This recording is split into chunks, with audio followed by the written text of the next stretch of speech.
Dear students, completing সেন্টেন্সের আর একটি rules আজকে আলোচনা করব।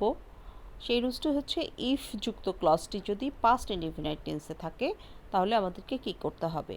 সেক্ষেত্রে আমাদের পরবর্তী যে ক্লজটি সেটি পাস্ট কন্ডিশনাল হবে, অর্থাৎ if plus past indefinite plus past conditional. অর্থাৎ ইফ যুক্ত অংশটি যদি পাস্ট ইনডিফিনাইট টেন্সে থাকে তাহলে পরবর্তী ক্লজটিকে আমরা পাস্ট কন্ডিশনাল করব। এবার আমরা জেনে নিই পাস্ট কন্ডিশনাল কি।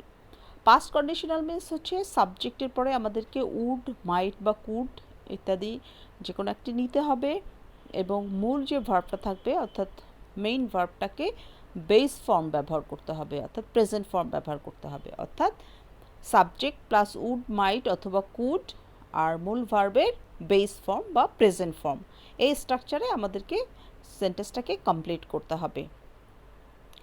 তাহলে আমরা একটা সেন্টেন্স দিয়ে আলোচনা করি, তাহলে আমাদের বুঝতে সুবিধা হবে। এরকম যদি একটা সেন্টেন্স থাকে, ইফ হি কেম, যদি সে আসতো, এখানে আমরা দেখতে পাচ্ছি কেম ভার্বটা পাস্ট ইনডিফিনাইট টেন্স ফর্ম ব্যবহার করা হয়েছে।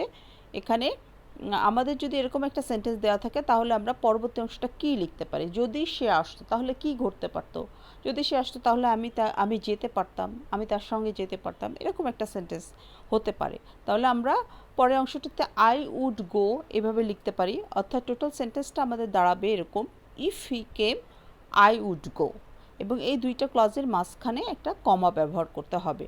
কেম ভার্বটার পরে আমরা কমাটা ব্যবহার করব। তাহলে আমরা স্ট্রাকচার অনুযায়ী দেখতে পাচ্ছি যে পাস্ট কন্ডিশনালের সাবজেক্ট এখানে আই, আর উড, মাইট, কুড থেকে আমরা উড ব্যবহার করেছি, আর মূল ভার্ব হচ্ছে গো, সেটার বেস ফর্ম গোই, সেটাই আমরা ব্যবহার করেছি। তাহলে আমাদের টোটাল সেন্টেন্সটা কিন্তু স্ট্রাকচার অনুযায়ী মিলে গিয়েছে, if he came I would go. এভাবে তোমরা আরেকটি সেন্টেন্স আমি তোমাদেরকে দিয়ে দিব, যে সেন্টেন্সটা তোমাদের টাস্ক থাকবে এই রুলস ফলো করে তোমরা সেই সেন্টেন্সটা সলভ করবে। এরকম যদি সেন্টেন্সটা থাকে, ইফ দে ওয়ান্টেড, যদি তারা চাইতো।